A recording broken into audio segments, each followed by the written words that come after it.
like Herr Gates, but I mean, certainly I would imagine your company's probably been contacted. You had people bring this up to you, these points I'm raising. Yeah, sure. Just let me also make one sort of distinction, I suppose. We're a company that came out of Oxford University, and we are a small company. We haven't got the resources of the big guys in the GlaxoSmithKline, which means we can't do everything indoors. We can't do it all ourselves. So that means we always work with other institutions. So we work, for example, in Malaysia directly with the Ministry of Health. We work in Panama with the Gorgas Institute, which is one of the sort of world-leading mosquito research institutes.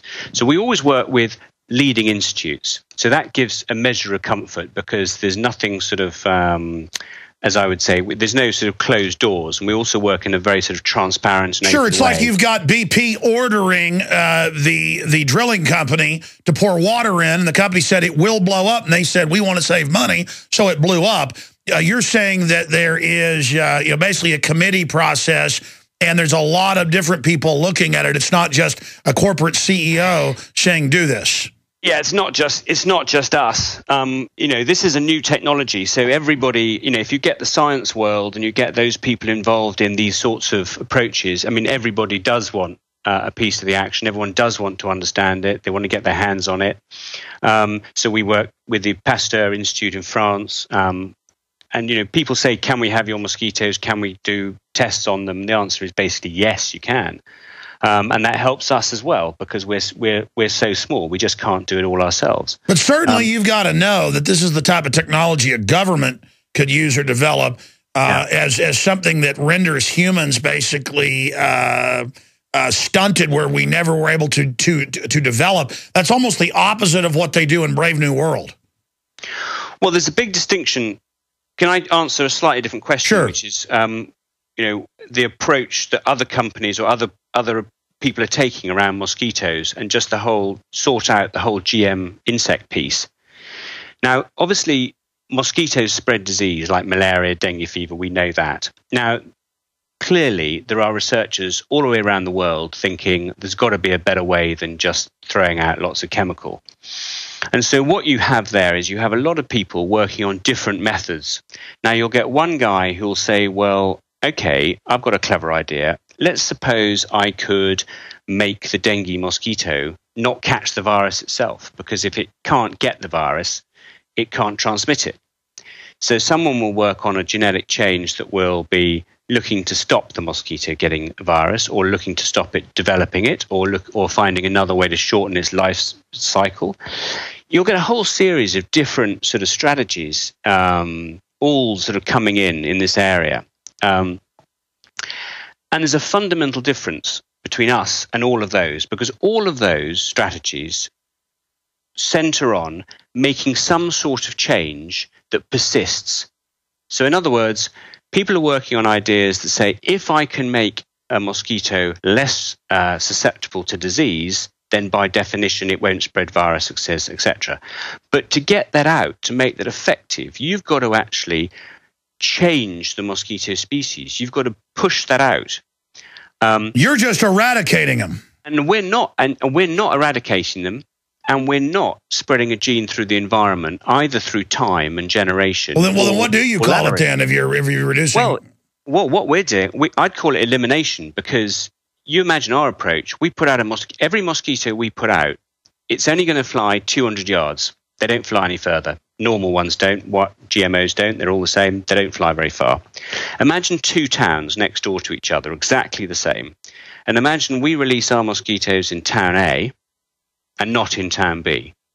Well, what's going to happen? We release our males in town A. They're going to mate with the females. No offspring. We're going to keep releasing. They bring the dengue mosquito population right down. What's the effect in town B where we're not releasing? Answer, nothing. Because these mosquitoes, they only do two things. They go out, mate with a female and die, and the offspring die, or they go out, they don't find a female, they die. That's it. Now, I do understand the concern very much with any form of new technology, which is why I think external scrutiny and regulation is very important. But I also understand, when you get to GM crops, what you've actually got with a GM crop is you're giving the crop some kind of advantage. You're giving it a way of protecting itself from insect attack or from a herbicide. You're giving it some natural advantage, and then you are propagating that down the generations. What are we doing? We're doing the opposite. We're giving the insect the biggest disadvantage it can get, which is not being able to breed effectively. So ours is a very sort of limited, targeted type of approach. And fundamentally, that puts us in a very different camp to everybody else. Oh, no, I understand. That's why this is so intriguing. But, I mean, certainly, you've worked in a university environment, and a lot of this came out of England. You've certainly heard all these calls to artificially make people not reproduce at the current levels because, quote, the earth is overpopulated. So can you imagine how this creeps people out, hearing about this technology in mosquitoes? I can. I mean, I think all technology, until it's understood, has elements of uncertainty. Sure. What is your view on world population? My view is these things tend to be self-balancing, actually. I think as you increase, what history shows is that as countries increase in prosperity and the actual birth rate tends to go down because your confidence in the survival of your children goes up. And then you move from sort of the basic instinct of needing your children to survive to actually giving them a better education. Yeah, you're exactly right. I mean, Europe's 1.3 now. U.S. is similar. Russia's dying. Japan's dying. We've got the opposite problem. I mean, the West is not going to be here in 100 years. Well, we're certainly going to be out-competed by the Chinese. That's for certain, both technically and economically. Well, that's right. We always talk about what England, the U.S., Europe's doing with genetic engineering. The real revolution's in China, isn't it? The real revolution's in China, and you've got countries like Brazil. I mean, that is a staggering environment. We do a lot of work in Brazil. We've done a lot of this mosquito work in Brazil, but the sort of go-ahead attitude, the quality of the science out of there, the number of academic papers coming out, the whole just vital economy. Yeah, I'm going to make a prediction. These guys are on a roll. I'm going to say this now, though. A lot of people in your line of work obviously mean well and want to save the world, but I'm just going to say it right now, studying history. There are already disasters being caused by all this untested out there, and statistically, it's not going to be your mosquitoes. And I'm predicting mega disaster within 10 years out of all this GMO. And I just hope we survive, because if you got 10,000 companies pell-mell with gene guns splicing everything in the world open air, it's only a matter of time till big trouble comes out of all this. Well, I think, okay, I'm not going to defend an entire industry. I defend ourselves, but I'm not going to defend anyone else. But if you look at something like GM crops, there were huge claims made about how that was going to cause problems in a whole series of areas. And I think there's been now, I saw a paper the other day saying something like 3 trillion meals have been eaten containing food that contains, that came from a GM crop. Sure, but that becomes a PR debate. We've got massive evidence it's causing problems. You get the claim and counterclaim. I think what, at the end of the day one does with these things is you've got to make sure your scientific scrutiny is top-notch, as good as you can do it.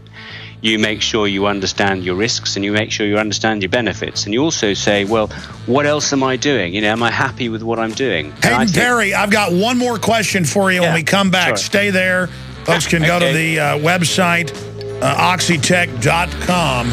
They've got little vampire flying insects there available. Hello, this is Ty Bollinger. Okay, Hadyn Parry, you got cut off by the break. Go ahead and finish your point, sir. I've completely forgotten what point I was making. Can you remind me? You were just getting into the fact that GMO has just been absolutely wonderful. No, I wasn't. What I was basically saying is that you get claim and counterclaim in any of these things. There's a lot of science that says that GM crops are very, very safe. They've done a lot in terms of reducing pesticides use, and they're very safe to humans. And that's the vast bulk of the scientific argument. All the Roundup Ready stuff, that's most of the GMO out there. It means more chemicals. No, actually, it means less. I mean, I'm certainly not one to defend Monsanto and Roundup, but actually, if you look at the environmental effect of spraying Roundup on a maize field, comparing to spraying the old maize selective herbicides, Roundup is genuinely better. But I think Monsanto can defend themselves. They don't need me to. Well, listen. Here's my last question. I saw news headlines. Mosquito tests may occur without permit. This is out of the local newspaper there, The Citizen. What's happening right now? I mean, who decides whether you release these little creatures? Yeah, well, that headline is nonsense. We would never go ahead without regulatory oversight. And we've said that, been in Florida Keys and said it. We've had a town hall meeting and we've said that. So what's happening right now? Right now, we have opened what they call a file with the FDA, Food and Drug Administration. And they are starting to look through the data we've given them and the dossiers we've given them. And they will come back to us to say whether the data is sufficient, whether they need more. And we'll start a process of, our views being challenged and tested and the data being scrutinized. And we go through that process. So I don't know how long that's going to take. And in fact, that's one of the questions we've asked. One of our questions is, how long does this take? And the answer is, no one knows. I mean, we go into that process and we come out at the other end at some point when they're satisfied. But there's no way we release without going through and coming out the other side of that process. There'd be absolutely no point. All right. Well, Hadyn Parry, CEO of Oxitec, Oxitec.com. Folks can find out more. You've got some videos explaining it all there. I appreciate you coming on and giving us your perspective and the other side of this. My gut tells me that all of this is going to end up basically with the fate of Atlantis. And I'm not against technology. I just think it's all moving forward so quickly, and the track records we've seen that we're flirting with disaster. But we'll see what happens. Thank you for joining us. We'll see what happens. Thank you, Alex. All right, there he goes from the UK. Very nice to spend that much time with us.